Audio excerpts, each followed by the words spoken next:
이 건물을 팔더라도 어차피 내 보증금이 나올 구석이 없는 거예요. 전세 사기에서는 일반적으로 내가 속았습니다 라는 것만 써서는 안 되고 필수적으로 고소장에 당연히 기본으로 들어가야 됩니다. 안녕하세요. 법대로 하시죠. 형사조수진의 조수진 변호사입니다. 전세 사기, 그것도 돌려막기로 보증금을 떼었다. 큰맘 먹고 경찰서에 고소장을 제출하시죠. 그런데 돌아온 답은 불송치. 오늘은요, 돌려막기 전세 사기 고소에서 어떻게 고소장을 써야 검찰까지 송치가 되는지 전세 사기 전문 변호사인 제가 꼼꼼하게 짚어드리도록 하겠습니다. 먼저 왜 불송치가 나는지 원리를 아셔야 되겠죠. 사기죄가 성립하려면은 일반적으로 두 가지가 필요해요. 하나는 기망행위라는 것, 즉 속여야 되잖아요. 그게 있어야 되고, 또 하나는 떼먹을 마음. 나 이 사람 돈을 속여서 받은 다음에 안 줘야지. 이걸 보통은 편취의 고의라고 하거든요. 즉 범죄 고의가 있어야 돼요. 그런데 전세 사기는 굉장히 특수한 부분이 있습니다. 대부분의 임대인들이 처음부터 이 보증금 받으면 안 줘야지 라기보다는 굉장히 좀 애매하게 내가 진짜 좀 못 줄 가능성이 되게 많은데 이렇게 무리하게 보증금을 받았다가 못 돌려준단 말이에요. 그래서 전세 사기에서는 일반적으로 내가 속았습니다 라는 것만 써서는 안 되고 이 집주인이 무자력이었습니다 라는 게 들어가야 송치가 된다는 특수한 상황이 있어요. 자, 근데 어떤 임대인도 네, 제가 처음부터 속일 마음이었습니다 라고 자백하는 사람은 없잖아요. 그래서 법원하고 검찰이 이 무자력을 어떻게 보냐면 객관적인 사정들, 겉으로 드러나는 객관적인 정황 증거를 보고 판단을 하거든요. 계약할 때 임대인의 재산은 어땠는지, 그리고 내 보증금을 받아서 그 돈이 그 계좌에서 바로 어디로 흘러갔는지 이런 것들을 보는 겁니다. 여기서 많은 분들이 고소장을 실수를 하세요. 내 보증금을 받아서 바로 다른 호수를 계약해서 그 보증금을 줬더라고요. 돌려막기를 당했습니다. 저는 너무 억울합니다. 그리고 제가 지금 집주인한테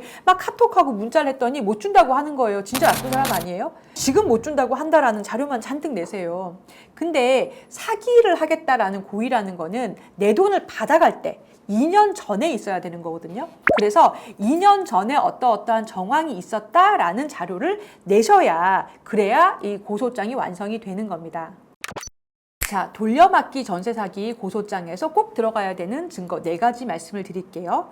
자, 첫 번째로는 가장 중요한 건데요. 반환이 불가했다라는 구조입니다. 예를 들면은 나랑 계약하던 시점에 그 건물에 걸린 은행 대출금하고 세입자들의 보증금을 다 합해도 그 건물을 값을 넘어선다. 그래서 이 건물을 팔더라도 어차피 내 보증금이 나올 구석이 없는 거예요. 그게 구조적으로 반환 불능 구조인 거잖아요. 이러한 점을 알 수 있는 자료가 뭐예요? 등기부 등본하고 세입자 현황을 알 수 있는 자료들인 거잖아요. 이게 필수적으로 고소장에 당연히 기본으로 들어가야 됩니다. 두 번째로 전세 사기를 입증할 수 있는 중요한 자료는요, 구조적인 돌려막기입니다. 임대인이 만약에 한 채가 아니라 두 채, 세 채, 네 채의 건물을 가지고서 갭 투자하는 경우들 많잖아요. 이럴 경우에는 그 다른 건물들의 등기부 등본을 다 떼세요. 그리고 그 건물들에 있는 근저당권 같은 것을 전부 다 합할 경우에 이 사람이 이만큼 빚이 많았기 때문에 내 보증금을 받아서도 여기에 대출 이자를 냈을 가능성이 높다. 여기에 있는 건물에 보증금을 내줬을 가능성이 높다. 즉 구조적으로 돌려막기를 할 수밖에 없는 사람이다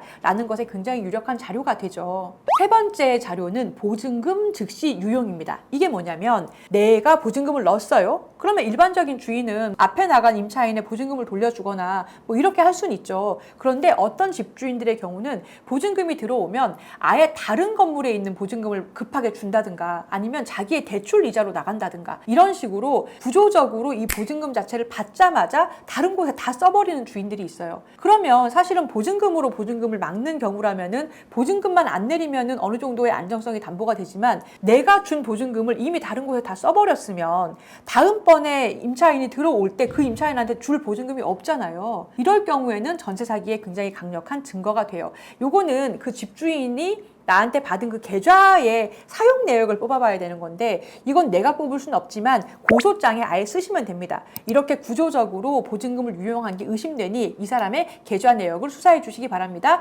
신한은행 무슨 계좌입니다. 그러면 수사관이 수사를 하겠죠. 네 번째로 꼭 들어가셔야 되는 증거는요, 고지 의무 위반입니다. 판례에서는 집주인이 굉장히 돌려주기 어려운 상황에서 돌려막기를 하면서, 즉 무자본 돌려막기에서 내 보증금을 받았다, 이거를 전세 사기다 이렇게 보고 있거든요. 그때 집주인이 위반한 것은 고지 의무라는 것을 위반했다. 이게 판례 내용이에요. 구체적인 증거로는 뭘로 나오느냐, 중개인한테 들은 것이든 아니면 임대인한테 들은 것이든 걱정 말라 재산이 많다 이런 식의 자신의 변제 능력을 과시했던 문자, 카카오톡, 녹음, 계약 당시의 말들 이런 것들을 증빙할 수 있는 증거를 같이 내셔야 됩니다.